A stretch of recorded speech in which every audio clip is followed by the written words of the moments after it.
Hello dear student, this is doctor Sumit Chopra और आज मैं आपको एक्सप्लेन कर रहा हूँ सेंट्रलाइजेशन और डिसेंट्रलाइजेशन होता क्या है।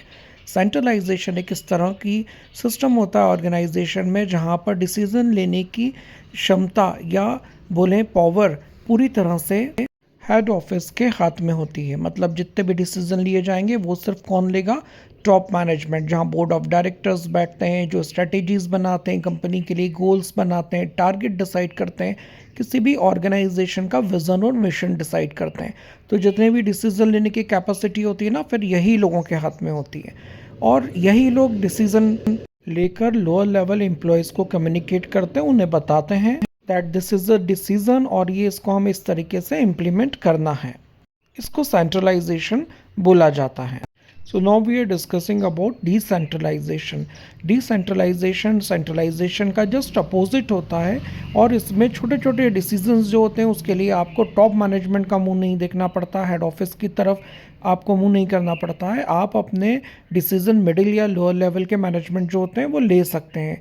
डिसेंट्रलाइजेशन एक इस तरह की ऑर्गेनाइजेशन का सिस्टम होता है जिसमें ऑथोरिटी डिसीजन मेकिंग की डेलीगेट की जाती है कि जिससे कि काम सही समय पर सुचारू रूप से हो जाए। अब हम दोनों की डेफिनेशन डिस्कस कर लेते हैं। डिसेंट्रलाइजेशन मतलब होता है जहां डिसीजन लेने की कैपेसिटी या डेलीगेशन मल्टीपल लेवल्स पर रहे, मतलब सिर्फ टॉप मैनेजमेंट नहीं, मिडिल या लोअर लेवल मैनेजमेंट भी ले सके। वहीं सेंट्रलाइजेशन में डिसीजन कौन लेता है? वहां डिसीजन लेता है top management, owner of the organisation, या फिर बोर्ड ऑफ डायरेक्टर्स या एडवाइजरी बोर्ड या जनरल मैनेजर। तो कॉन्फ्लिक्ट इन डिसीजन, अब यूजुअली अगर टॉप लेवल पर डिसीजन होगा तो वहाँ किसी भी तरह का विवाद नहीं होगा, लेकिन अगर मिडिल या लोअर लेवल के मैनेजमेंट लेगा तो वहाँ कॉन्फ्लिक्ट होने के चांसेस ज़्यादा होते हैं। Conflict in decision.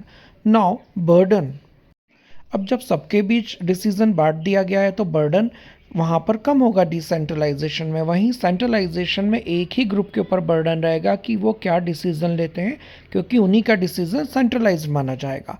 स्टेबिलिटी की बात करें, बहुत सारे लोग डिसीजन लेते हैं मिलके, डेलीगेशन ऑफ अथॉरिटी नहीं होता है, इसलिए वहाँ पर इनस्टेबिलिटी हमेशा बनी रहती है, डिसीजन को लेकर कॉन्फ्लिक्ट होते रहते हैं।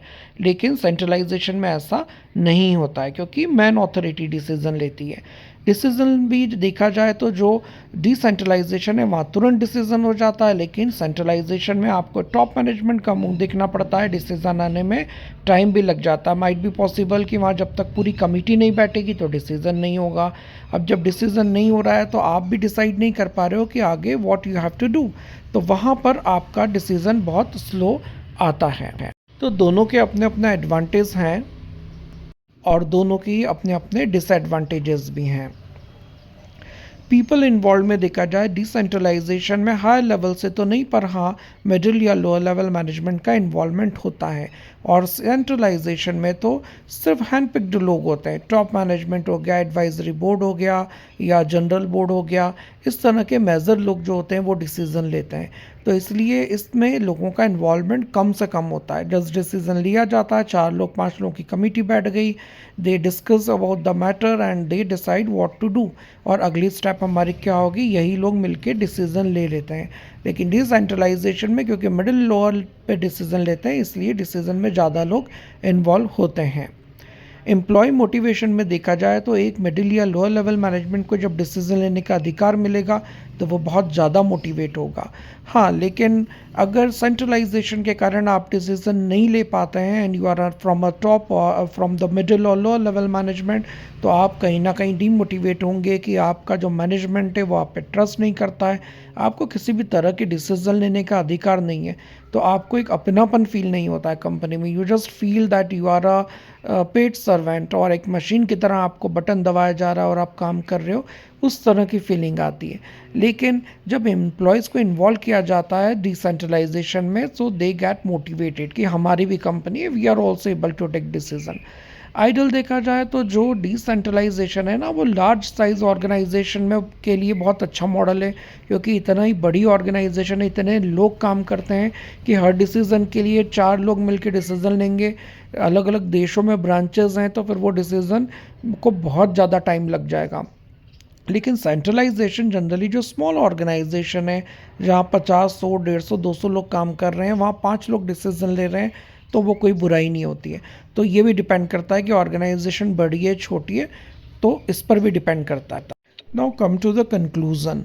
अब देखा जाए तो सेंट्रलाइजेशन डिसेंट्रलाइजेशन दोनों के अपने अपने एडवांटेजेस और अपने अपने डिसएडवांटेजेस हैं। अब दोनों के बीच बैलेंस बना के भी ऑर्गेनाइजेशन को मैनेज किया जा सकता है। हालांकि सेंट्रलाइजेशन जनरली उनके लिए रहता है जहां कंपनी छोटी है या जहां कम्युनिकेशन के साधन बहुत ज़्यादा नहीं हैं, तो वहाँ हम सेंट्रलाइजेशन को एक अच्छा मॉडल मान सकते हैं। लेकिन जहाँ कंपनी बहुत बड़ी है, जहाँ पर डिसीज़न लेने के लिए आपको महीनों या दिनों तक वेट करना पड़ सकता है, या कम्युनिकेशन के साधन हैं लेकिन आप उसको इतने अच्छे से इम्प्लीमेंट नहीं कर पा रहे हैं, इतने अच्छे से यूज़ नहीं कर पा रहे हैं, तो वहाँ उस सिस्टम के लिए डिसेंट्रलाइजेशन ज़्यादा अच्छा रहता है कि मिडिल और लोअर लेवल मैनेजमेंट अपने अपने डिसीज़न ले सकें और जिससे कि कंपनी एक सक्सेसफुल ऑर्गेनाइजेशन की तरफ बढ़ सके। So that's it for this topic. Thank you.